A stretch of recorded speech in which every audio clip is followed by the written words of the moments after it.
Assalamualaikum warahmatullahi wabarakatuh. Salam sejahtera untuk kita semua. Om Swastiastu, Namo Buddhaya, salam kebajikan. Sis dan bro, saya ingin menjawab apa yang menjadi pertanyaan publik belakangan. Pertanyaan yang sebetulnya bermuara kepada satu jawaban. Pertanyaan, kenapa PSI mengumumkan dukungannya kepada Mas Ganjar untuk jadi capres pada Pilpres 2024? Juga pertanyaan, kenapa PSI menolak sistem proporsional tertutup untuk pemilu legislatif 2024? Begini, PSI lahir karena dua hal sekaligus, harapan dan keresahan. PSI lahir karena sebuah harapan setelah kami melihat sosok-sosok seperti Pak Jokowi, juga Pak Ahok yang membuat kami percaya bahwa politik dapat menjadi sumbernya kebajikan apabila diisi oleh orang-orang baik, orang-orang berintegritas. Namun di sisi lain, PSI juga lahir karena sebuah keresahan. Salah satunya ketika kita berbicara partai politik, kita terbiasa mendengar konsolidasinya para elit politik di ruang-ruang tertutup saat mereka akan membuat keputusan yang strategis, keputusan yang berdampak luas bagi kita semua. Sementara publik atau akar rumput sering dilupakan, tidak dilibatkan, sehingga antara elit partai dan akar rumput semakin berjarak. Partisipasi publik begitu minim dalam menentukan arah kebijakan partai. Padahal partai politik adalah salah satu pilar demokrasi. Yes, kuncinya ada di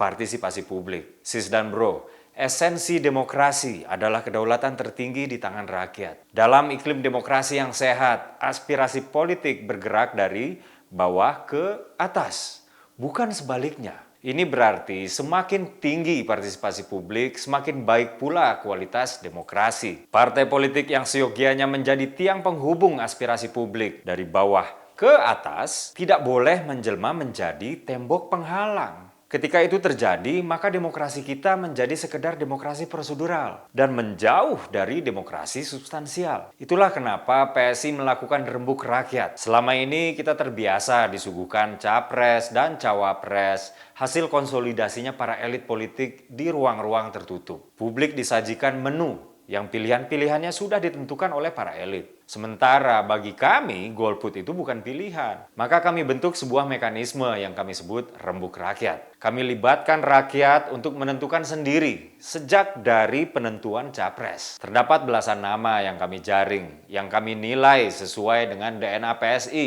yaitu yang memiliki komitmen anti korupsi, juga menjunjung tinggi nilai toleransi. Di antaranya ada Pak Ganjar Pranowo tentu saja, ada Ibu Sri Mulyani, ada Jenderal Andika Perkasa, dan lain-lain. Dimulai sejak Februari 2022 dan berakhir pada September 2022, aspirasi rakyat yang kami tampung menunjukkan bahwa Pak Ganjar Pranowo adalah bakal capres pilihan rakyat. Begitu juga soal penolakan sistem proporsional tertutup untuk Pileg 2024. Sis dan bro, kami menilai bahwa sistem proporsional terbuka yang ada juga belum sempurna. Sistem ini masih menyisakan jarak antara publik dengan bakal calon wakilnya. Publik nggak tahu apa yang menjadi penilaian oleh parpol sehingga seseorang dianggap layak menjadi caleg. Lagi-lagi, kita terbiasa disajikan menu yang sudah disortir oleh kepentingan elit parpol. Itulah kenapa PSI lakukan rekrutmen terbuka calon legislatif pada 2019 lalu. Kami libatkan tokoh-tokoh publik yang independen. 2 dari 3 juri yang menilai kelolosan bacalek PSI untuk menjadi caleg adalah tokoh independen seperti Prof. Mahfud MD, Ibu Mare LK Pangestu, Prof. Hamdi Muluk, dan lain-lain. Proses seleksi pun kami siarkan secara luas untuk disaksikan oleh publik. Jadi panel seleksinya adalah tokoh publik, proses seleksinya pun disaksikan oleh publik. Inilah budaya politik baru yang ingin kami terapkan.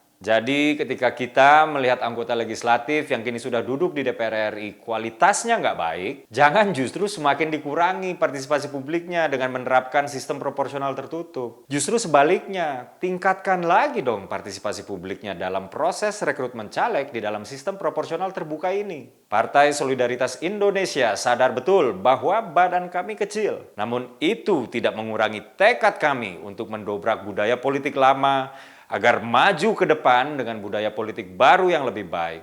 Anak muda harus progresif, jangan regresif. Saya Dede Prayudi, salam solidaritas.